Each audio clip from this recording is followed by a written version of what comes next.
Un estudio arrojó que 1 de cada 3 personas que ha superado el COVID-19 son diagnosticadas con problemas neurológicos o psiquiátricos 6 meses después de la infección, según un análisis realizado hasta ahora sobre el balance mental de los primeros enfermos del virus. ¿De qué forma puede afectar el COVID-19 al cerebro y al sistema neurológico? Esto dice el estudio. Con ansiedad 17% y alteraciones del humor 14%, son los diagnósticos más frecuentes según el estudio publicado en la revista especializada The Lancet Psychiatry.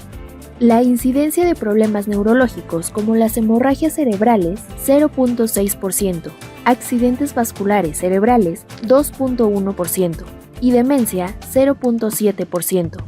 Es globalmente inferior, pero el riesgo es en general más alto entre pacientes que estuvieron gravemente enfermos de COVID.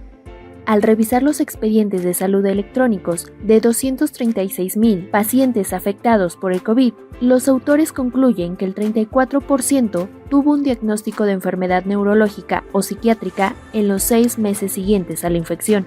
Para el 13% de las personas se trataba del primer diagnóstico neurológico o psiquiátrico. Severamente ha crecido el riesgo de desarrollar problemas a largo plazo en los pacientes hospitalizados por COVID-19, así que 46% de los pacientes que estuvieron en reanimación registraron problemas neurológicos o psiquiátricos 6 meses después de estar infectados.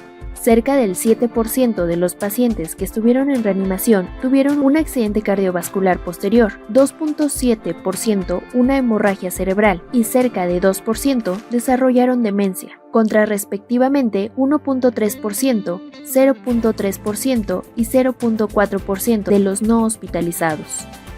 Los investigadores también cruzaron datos de más de 100,000 pacientes que tuvieron un diagnóstico de gripe y los más de 236,000 pacientes con un diagnóstico de infecciones respiratorias. El riesgo de diagnóstico neurológico o psiquiátrico es en general un 44% más alto tras el COVID que después de una gripe y un 16% más alto que después de una infección en las vías respiratorias.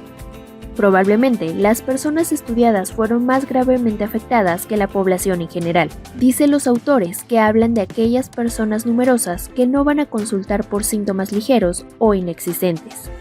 Asimismo, otro estudio publicado en julio de 2021 indicó que el COVID-19 puede dañar el cerebro de diferentes maneras. El estudio refiere a que la infección por coronavirus SARS-CoV-2 también puede causar pérdida de memoria, accidentes cardiovasculares y otros efectos en el cerebro. Si te gustó el video, no olvides darle like y suscribirte a nuestro canal para seguir informado.